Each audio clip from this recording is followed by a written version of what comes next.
साल में जो जो अलग अलग योजनाओं के लाभार्थी रहे, उन सब लाभार्थियों के परिवार तक पहुंचने की योजना पार्टी की ओर से बनाई गई है। इस दरमियान जो 15 दिन कार्यक्रम चलेंगे उसमें केंद्रीय मंत्री प्रवास करेंगे। जहां प्रवास पर जाएंगे वहां रात्रि का निवास उस गांव में करते हुए इन लाभार्थियों को मिलना, ये भी इस योजना में अपेक्षित है। और इसलिए प्रधानमंत्री जी के ये 8 साल के कार्यकाल जो सफलतापूर्वक पूरे हो रहे हैं, 1 महीने में गरीबों के मसीहा के नाते जो योजनाएं चलती आई, उस कारण आदरणीय प्रधानमंत्री मोदी जी की छवि जो इस देश में बनी है, मुझे लगता है कि ये सभी लाभार्थियों तक पहुंचने का काम सफलतापूर्वक आने वाले दिनों में करने का निश्चय आज के इस पदाधिकारी और प्रदेश अध्यक्ष की बैठक में किया गया।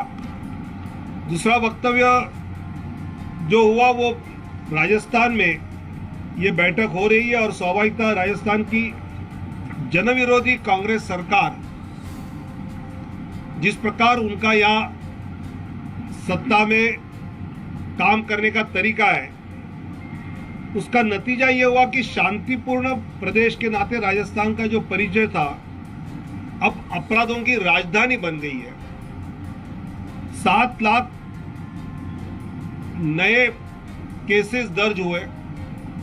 महिला, दलित, अनुसूचित जनजातियों पर केसेस, क्राइम्स बढ़ गए हैं। 22% अपराध कांग्रेस के गहलोत सरकार के कार्यकाल में बढ़े हैं। इसकी रिपोर्ट तो हम सब पढ़ी होगी, जानते हैं हम उसकी। साथ साथ कांग्रेस के नेता राहुल गांधी जी ने जो किसानों की कर्ज माफी की बात की थी, वो अभी तक पूरी नहीं हो पाई। बेरोजगारी में राजस्थान सर्वाधिक बेरोजगारी राजस्थान में है। इसके साथ साथ पेपर लीकेज के जो मामले सामने आ रहे हैं देश भर में, राजस्थान में सबसे ज्यादा पेपर लीकेज हो रहे हैं और इसलिए यहाँ की एग्जाम सिस्टम पर एक सवाल खड़ा हो रहा है। मैं महाराष्ट्र में शिक्षा मंत्री था और जिस विश्वविद्यालय के इलाके में इस प्रकार की घटना अगर कहीं होती थी तो नौकरी देने वाले जो उद्योजक है वो उस विश्वविद्यालय के इलाके के बच्चों को नौकरी के लिए सबसे कम मार्क देते थे। डर यह है कि शायद राजस्थान के बारे में ऐसा ना हो जाए, लेकिन दुर्भाग्य से कांग्रेस सरकार में उनके ही अगल बगल के बच्चे इस लीकेज कांड में एक इन्वॉल्वमेंट दिखाई दे रही है और उसका नतीजा यहाँ के युवाओं को भुगतना पड़ेगा। भ्रष्टाचार के बारे में भी कई घटनाएं हम देख रहे हैं और सबसे चिंताजनक बात है कि प्रतिशोध की राजनीति ये यहाँ करते हुए सरकार दिख रही है। जानबूझकर भाजपा समर्थित लोगों पर मुकदमे दर्ज करना, झूठे मुकदमे दर्ज करना, इस प्रकार की गतिविधि, और इसलिए राजस्थान की जनविरोधी सरकार के विरोध में भी एक वक्तव्य इस बैठक में पारित किया। इस विषय में आगे चलकर थोड़ी और बातें भी राजवर्धन जी बताएंगे। उसके पहले 4 राज्यों में जो भाजपा की महाविजय सफलता हमने प्राप्त की है, उसको लेकर एक अभिनंदन का स्टेटमेंट इस बैठक में हुआ। उसमें जो बातें प्रमुखता से कही गई कि उत्तर प्रदेश में आजादी के बाद लगातार दूसरी बार कोई सरकार आना ये हुआ नहीं था।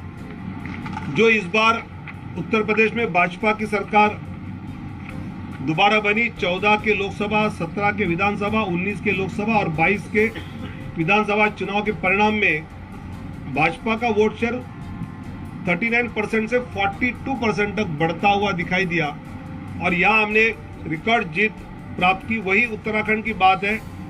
उत्तराखंड की स्थापना के बाद लगातार 2 बार किसी पार्टी की सरकार जीत नहीं पाई, जो उत्तराखंड में इस बार हमने कर दिखाया। और उसमें विशेषकर मैं मानता हूं कि सीमा से सटा पहाड़ी राज हो या समुद्र तट वाला गोवा हो या एक माँ गंगा का विशेष आशीर्वाद प्राप्त उत्तर प्रदेश हो या पूर्वोत्तर सीमा पर एक राज्य मणिपुर, चारों दिशाओं में इस देश की जनता ने आदरणीय प्रधानमंत्री मोदी जी पर विश्वास जताते हुए भाजपा की सरकार को इन राज्यों में जिताया। इसके साथ असम है, त्रिपुरा है, गुजरात है, चंडीगढ़ है, इन राज्यों के जो स्थानीय निकाय के चुनाव हुए उसमें भी ऐतिहासिक जीत भाजपा को दिखते प्राप्त हुई है। त्रिपुरा स्थानीय निकाय चुनाव में 334 सीटों में से 329 आउट ऑफ 334 329 सीट्स भाजपा जीती है और जीत का प्रतिशत 98.5% तक रहा। और साथ साथ में भाजपा के गठबंधन की जीत की प्रतिशत भी हम बढ़ते हुए दिख रहे हैं। यही गुजरात के गांधीनगर, थारा, ओखा, भानवड़ नगर पालिका हो या फिर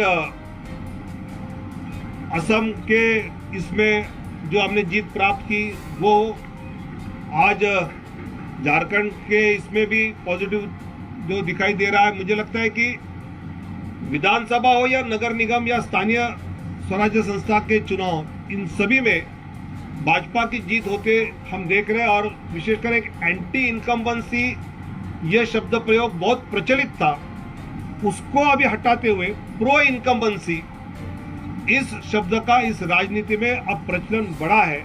और मुझे लगता है कि इसका एक स्वाभाविक परिणाम हम देख रहे हैं। इसमें कुछ लोगों ने बड़े दावे भी किए थे, आम आदमी पार्टी ने किए थे, कांग्रेस ने किए थे, उसके आंकड़ेवारी भी आपके पास है।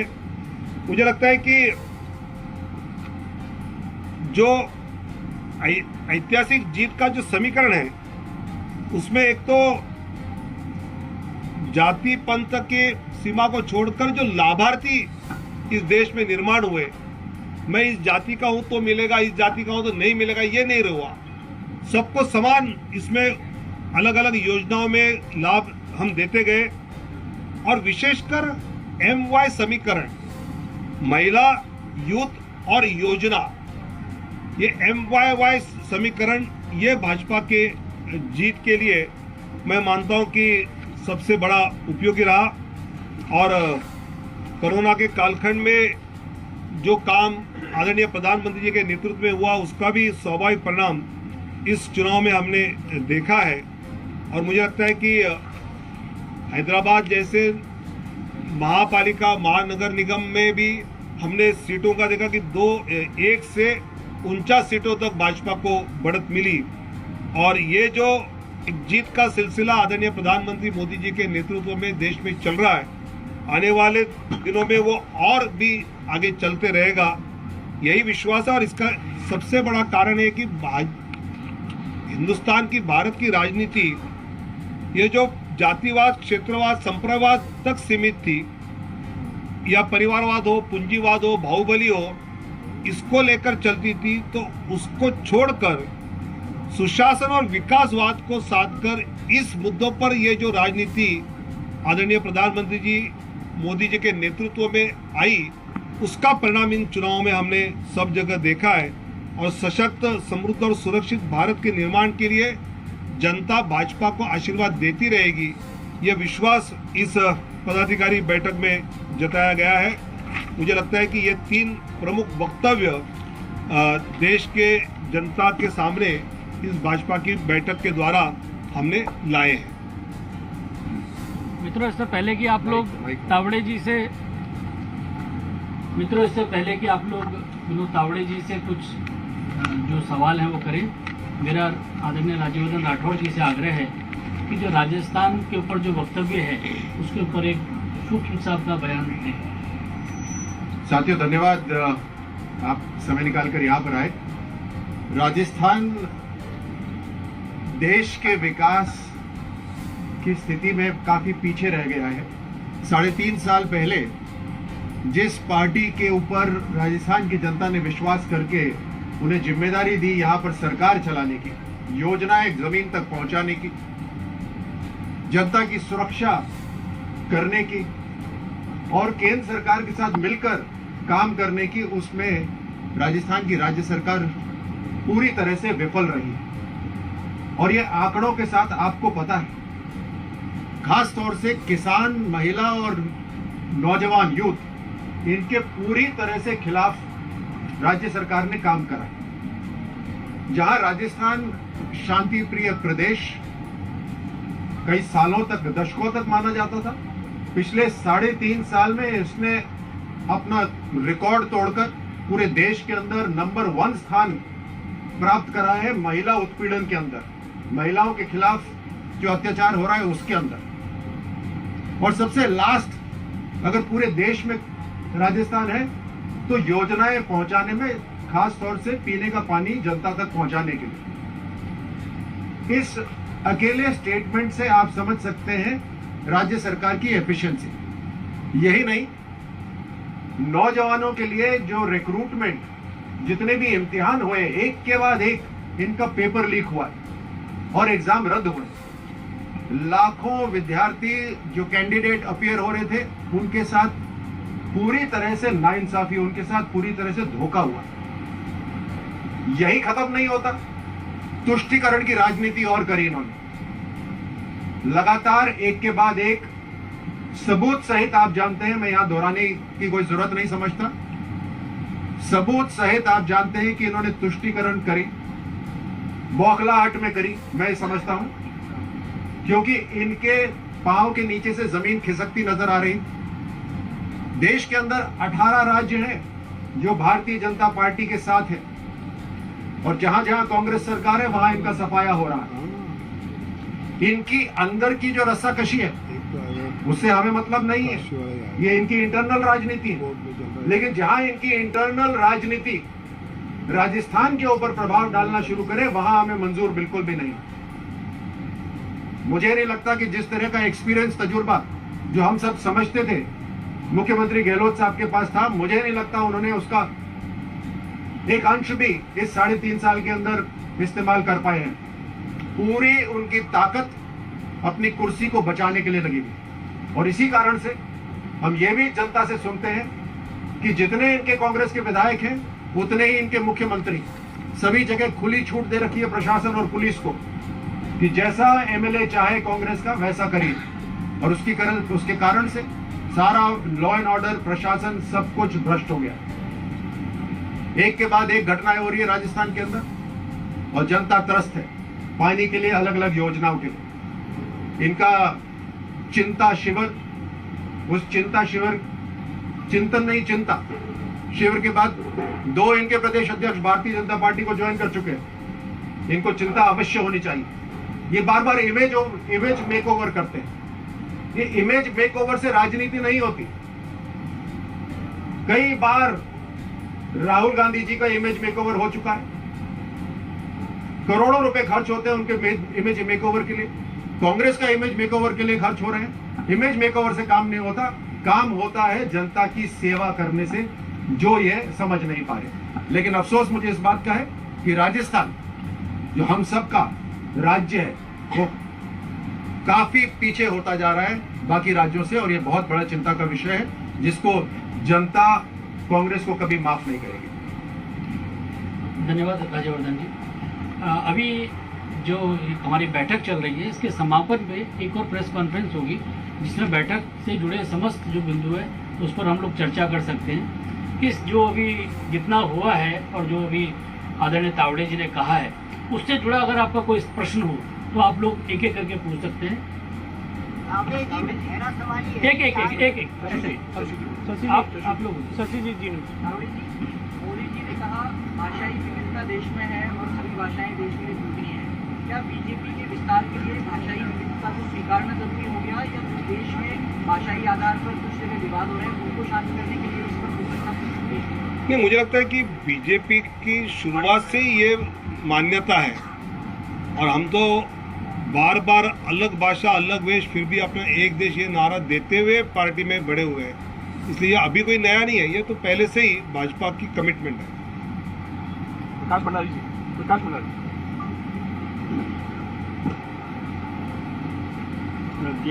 आपने कहा था कि एंटी इनकम्बेंसी नो इनकम्बेंसी में कन्वर्ट हो गई है और 5 में से 4 राज्यों में आपने देखा, तो आप ये समझते कि ये एंटी इनकम्बेंसी शब्द जो है राजनीति या इलेक्टोरल पॉलिटिक्स से गायब हो रहा है कभी कहीं? मुझे लगता है कि जब राजनीति के मूल बातों को विकास की ओर आया और विकास के आधार पर जब लोगों की वोटिंग शुरू हुई, तो स्वाभाविकता मैं मानता हूं कि ये प्रो इनकम्बेंसी हम देख रहे हैं। और जिस प्रकार लाभार्थियों की संख्या, संतुष्ट लाभार्थियों की संख्या बढ़ रही है, उस कारण ये एंटी इनकम्बेंसी की जगह प्रो इनकम्बेंसी लेते जा रही है। आपको ये लगता नहीं है कि इसका लाभ तो राजस्थान की गहलोत सरकार को भी मिल सकता है? मुझे लगता है कि गहलोत सरकार के बारे में हमने जो प्रस्ताव किया है, उसके जो बिंदु मैंने बताए, राजवर्धन जी ने बताए, अगर वो है तो स्वाभाविकता उसके परफॉर्मेंस पर वोटिंग होगी और राजस्थान में भी डबल इंजन की सरकार लोग लाने वाले हैं। प्रज्ञा एक सवाल प्रज्ञा सर, थोड़ा दिल्ली वाले का आधा करेंगे।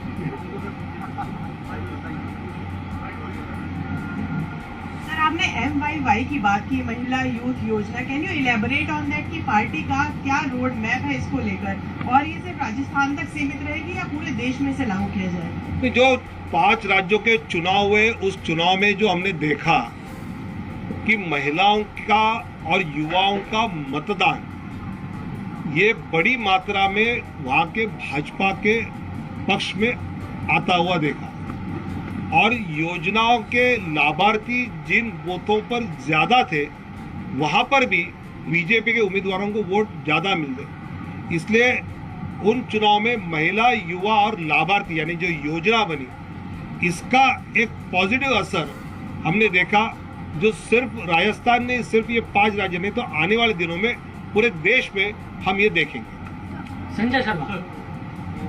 विनोद जी, मेरा सवाल है, आपने मोदी सरकार के 8 साल पर कार्यक्रम की घोषणा की, आपने कहा कि इस पर प्रस्ताव भी आया, तो किस तरीके से आप लोग, क्या जितनी भी सरकार की, केंद्र सरकार की जो योजना है, सभी लाभार्थियों तक आप जाना चाहते हैं, तो क्या इसमें आपकी पूरी प्रदेश इकाइयाँ, केंद्रीय इकाइयाँ सभी इन्वॉल्व होंगी, और किस तरह से टोटल लाभार्थियों की आपने छटने की टोटल संख्या कितनी हो रही है?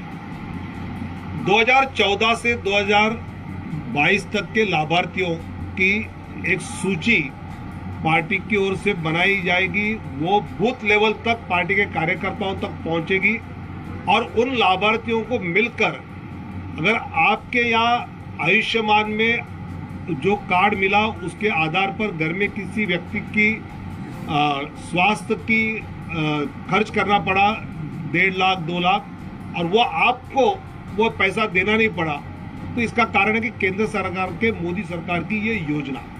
ऐसे जो किसान सम्मान वाला विषय हो, या फिर लगभग 80 करोड़ जनता को राशन पहुंचाने का काम जो कोरोना के कार्यकाल में हुआ, ऐसे सभी लाभार्थियों तक पहुंचकर ये जो आपके पास पहुंचा, इसका कारण ये है, ये सहज रूप में, और वो सरकार आज दूसरी बार आने के बाद 3 साल और पूरे 8 साल पूरा कर रही है। इस प्रकार का एक संवाद होगा, लाभार्थियों से संवाद, और मैं मानता हूं कि स्वाभाविकता इस प्रकार के संवाद का लाभ, कुछ योजनाओं में अगर दिक्कतें हैं, कुछ उसमें और कुछ बातें करनी है, तो उसका फीडबैक भी आ जाएगा। तो एक तरफ ये बात लोगों तक पहुंचाना और लोगों से कुछ फीडबैक है तो वो लेना, ऐसे 2 वे ट्रैफिक जिसको कहते हैं, ये इस अभियान के द्वारा होगा। विनोद जी सवाल, विनोद जी सवाल आपसे है, आप दिल्ली से आए हैं, बीजेपी के राष्ट्रीय महासचिव हैं। राजस्थान में पिछले कुछ हफ्तों से एक बड़ा मुद्दा चल रहा है, राजस्थान के कैबिनेट मंत्री हैं डॉक्टर महेश जोशी, उनके बेटे के ऊपर बलात्कार का आरोप है, और बीजेपी के बारे में यहाँ पर ये कहा जा रहा है कि किसी भी बड़े नेता ने यहाँ पर व्यापक स्तर पर वो बात को उठाया ही नहीं है। और आपकी यहाँ पे मीटिंग हुई है, क्या बीजेपी के नेताओं के बारे में, इसके बारे में बात हुई है, चर्चा हुई है? क्योंकि इस मुद्दे को बीजेपी उठा सकती थी ढंग से, पर उस तरह से नहीं उठाया गया है। मुझे लगता है कि शाम को 5 बजे की पत्रकार वार्ता अरुण सिंह जी लेने वाले हैं, जो राजस्थान के प्रभारी भी है, वो इसका सही जवाब आपको दे पाएंगे। बाबूलाल जी, न्यूज 18। मेरा सवाल ये है, बाबूलाल हमारे यहाँ कहा जाता है कि हाथ से देते हैं, इस हाथ को पता नहीं लगना चाहिए। आप गरीब कल्याण का जिन लोगों को फायदा मिला, लाभार्थियों को जो फायदा मिला, आप उसे नहीं क्यों कर रहे हैं? लगता नहीं ये गरीबी का मजाक है एक तरह से? मुझे लगता है कि जिसको लाभ मिला उसको जाकर मिलना, उसके कुछ सुझाव है तो लेना, इसमें मजाक नहीं। उसके और अगर कुछ ठीक करना है उसको और अच्छा लाभ पहुंचाना है तो उसके लिए कर रहे हैं, इसलिए आपने तो उसका स्वागत करना चाहिए। हमारे साहब एक सवाल और है, यहाँ पर जयपुर में नड्डा जी तीसरी बार आए हैं, तो यहाँ पर कौन सी बड़ी चुनौती है? पार्टी को एकजुट करना है, यहाँ पर बहुत सारे मुख्यमंत्री के फेस हैं, या फिर यहाँ पर कांग्रेस से बड़ी लड़ाई लड़नी है उस लिहाज से लेकर? आदरणीय राष्ट्रीय अध्यक्ष नड्डा जी हिमाचल 3-4 बार गए हैं, राजस्थान 4 बार गए हैं, उत्तराखंड में भी गए हैं, ऐसे कई राज्यों में वो जा रहे हैं। जब पार्टी का अध्यक्ष ये एक्टिव होता है तो स्वाभाविकता उसका अलग अलग प्रदेशों में कई बार जाना होगा और मुझे लगता है कि आने वाले 2-2.5 साल में स्वाभाविकता इस प्रकार के प्रवास, इस प्रकार के दौरे और बढ़ेंगे। ये 3-4 बार आए थोड़ा कम है, मुझे लगता है और ज्यादा आना चाहिए सभी प्रदेशों में। पंकज जी चिंतन बैठक हुई है कांग्रेस की राजस्थान में, अब आपका मंथन चल रहा है, लेकिन क्या महंगाई के ऊपर भी कोई चिंतन और मंथन हो रहा है आपके? मुझे लगता है जब चिंतन और चर्चा होती है तो सभी मुद्दों को लेकर होती है और उन सभी मुद्दों के आधार पर जनता के सामने जाकर क्या कहना है उसकी भी स्वाभाविक चर्चा होती है। अदिति नागर सर, आपने कहा कि राजस्थान में भी जल्द ही डबल इंजन की सरकार आएगी, तो यूपी में डबल इंजन थे मोदी जी और योगी जी, राजस्थान में डबल इंजन कौन है? योगी, मोदी जी, और दूसरा डबल इंजन कौन? मुझे लगता है कि सही समय पे सही इंजन जोड़ना ये भाजपा की विशेषता है, वो जोड़ा जाएगा, चिंता मत करो। भाजपा की सरकार केंद्र और राज्य में आएगी। पंकज जी इंजन का चेहरा होगा ना? प्रधानमंत्री ने कहा कि वंशवाद जो है लोकतंत्र के बड़ी चुनौती है या लोकतंत्र के लिए घातक है, तो क्या इस पर ऐसा माने कि बीजेपी में क्या ऊपरी स्तर में वंशवाद है, राज्य स्तरों पर भाई परिवार के परिवार बड़े पदों पे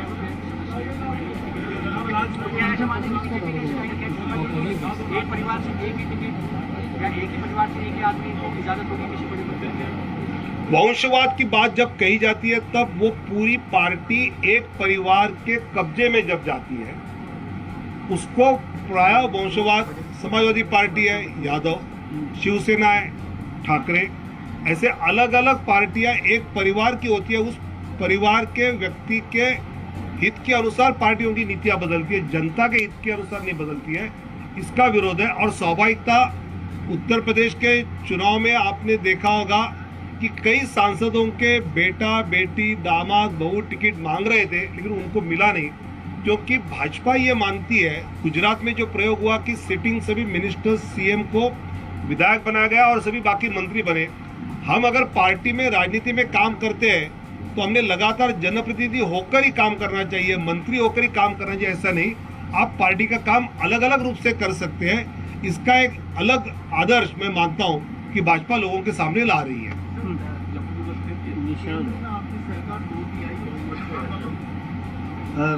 देश के 18 राज्यों में भी है, आपकी पार्टी के बहुत सारे जो लीडर्स हैं वो कह रहे हैं कि वार्षिक जो है 1991 में अब केंद्र सरकार को बदलाव करना चाहिए, क्योंकि उनकी पार्टी की सरकार है, चाहे बात ज्ञानव्यापी की हो या कि काशी की हो, इस एक्ट के कारण शायद आप उस तरीके से आगे नहीं बढ़ पा रहे।